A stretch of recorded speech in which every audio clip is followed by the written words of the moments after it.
Good morning. As you asked me, I'm sending you a little briefing on the situation we are facing with our client, Mrs. Bosch.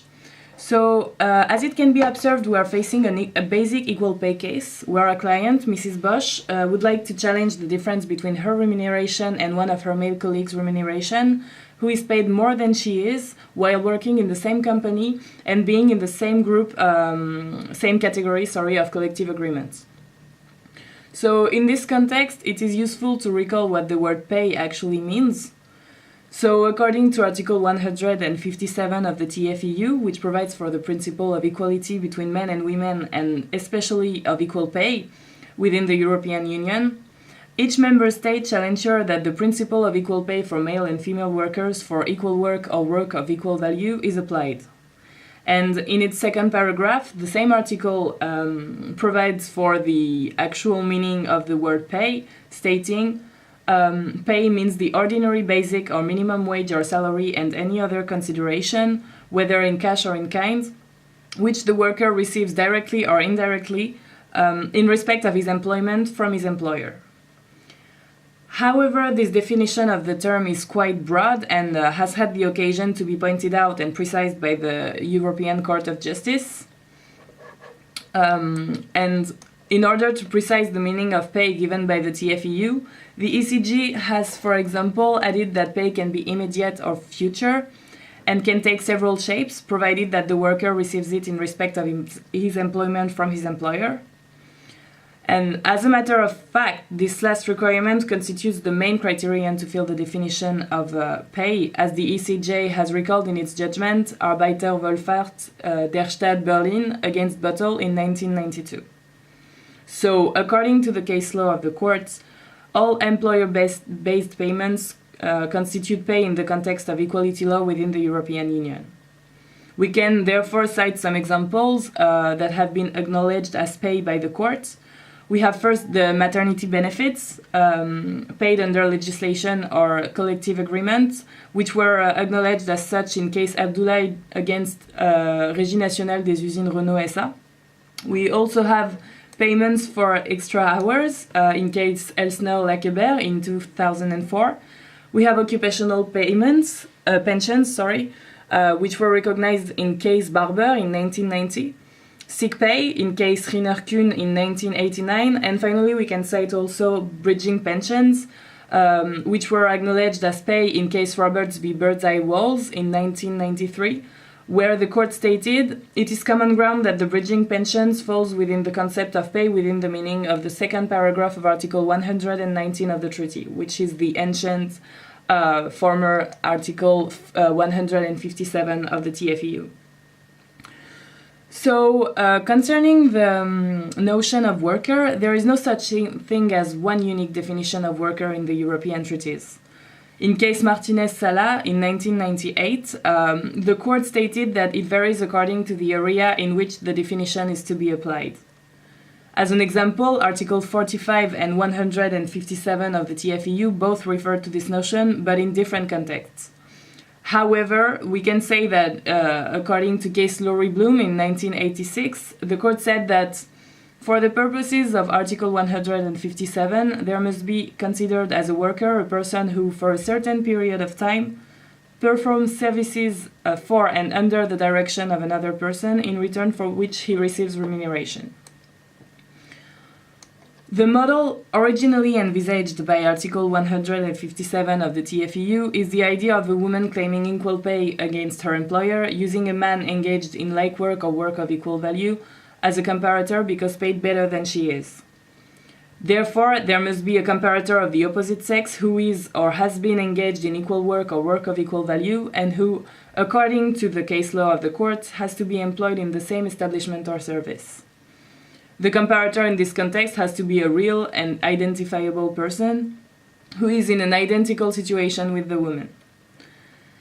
Concerning the notions of equal work and work of equal value, they are quite hard to define, but still, equal work is used in the concept of equal pay for the same or similar works, such as cited in Article 1 of the Directive on the approximation of the laws of the member state relating to the application of the principle of equal pay for men and women, which was adopted in 1975.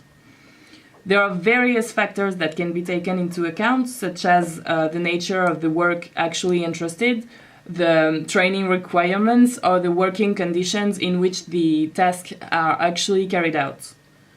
As an example, as the court ruled in McCarthy's case, an individual can bring an equal work claim even if her work and her comparators are not performed at the same time.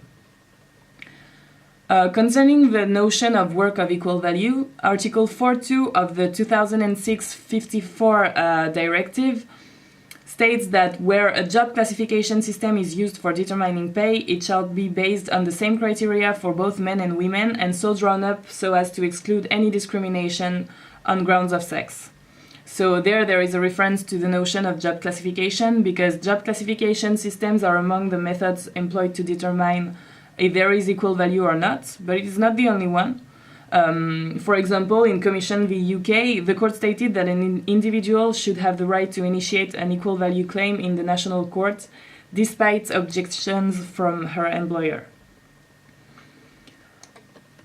In these equal pay cases, an individual has to show the 3 equal pay criteria we cited in order to bring an equal pay claim.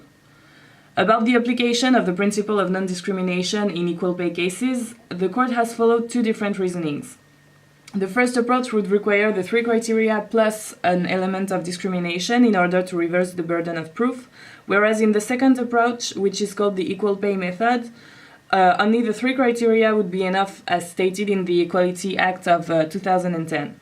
Both ways, the burden of proof is first bared by the claimant, and then the question is when can it shift to the employer. As highlighted by the court in decisions such as Allenby and Lawrence, the law is not sufficient itself to address the heart of that kind of inequality.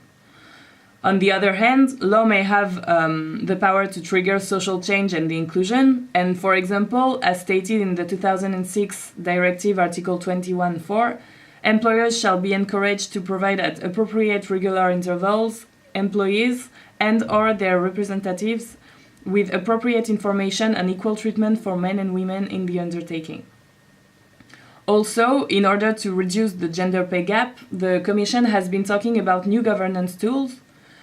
Indeed, it has proposed the support of equal pay initiatives at the workplace through equality labels, charters, or awards, as well as the development of tools for employers to correct unjustified gender pay gaps. In addition, it has instituted an annual European Equal Pay Day to be held each year to increase awareness on how much longer women need to work than men to earn the same. So now I'm going to try to apply these notions to the actual case we're facing. So we have to determine first if there is prima facie a case of gender pay discrimination for Mrs. Bosch. So according to 2006-54 directive I precited, direct discrimination is where one person is treated less favorably on the grounds of sex than another has been or would be treated in a comparable situation. Article 4 of the same directive states that for the same work or work to which equal value is attributed, direct and indirect discrimination on grounds of sex with regards to all aspects and conditions of remuneration shall be eliminated. McCarthy's case in this case, the court decided that direct discrimination could be acknowledged in a case where a woman was receiving less pay than the man doing the same job.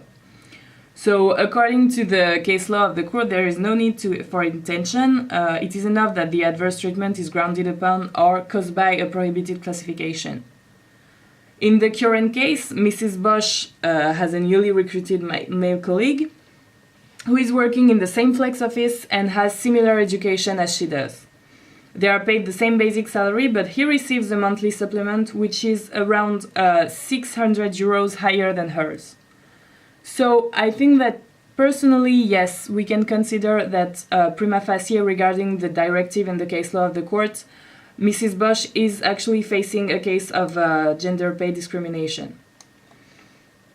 We have now to determine how the burden of proof is actually distributed in this case. So the court in case Brunhofer in 2001 was facing a case where an individual was paid less than her male colleague recruited after her, even though they were both employed in the same salary group. Court only focused there on the equal pay model and did not make any reference to the principle of discrimination. So I would say that here, the facts being quite similar, we can easily assume that the equal pay model would be retained by the court. So consequently, Mrs. Bosch would only have to prove the three criteria we cited earlier, which are the existence of a comparator of the opposite sex, who is engaged in equal work or work of equal value, and who is employed in the same establishment or service as she is. Once these three criteria are proven, the burden shifts to the employer, here it would be Alpha Omega, to show objective reasons for the pay differential unrelated to sex. The question is also to know if the fact that both Mrs. Bosch and her male comparator are in the same category of collective agreement sufficient to establish same work or work of equal value.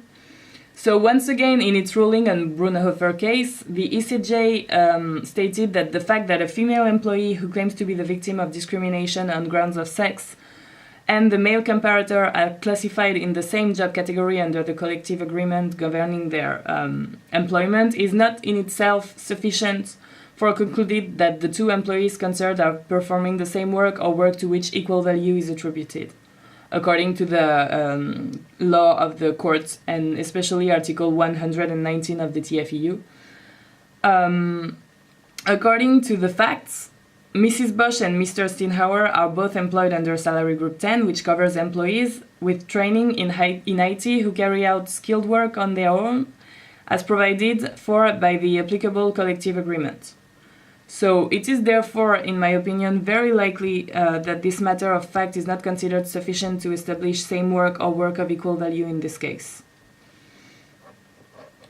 Finally, we have to determine if the explanation of Alpha Omega would be likely successful defense in possible court proceeding. So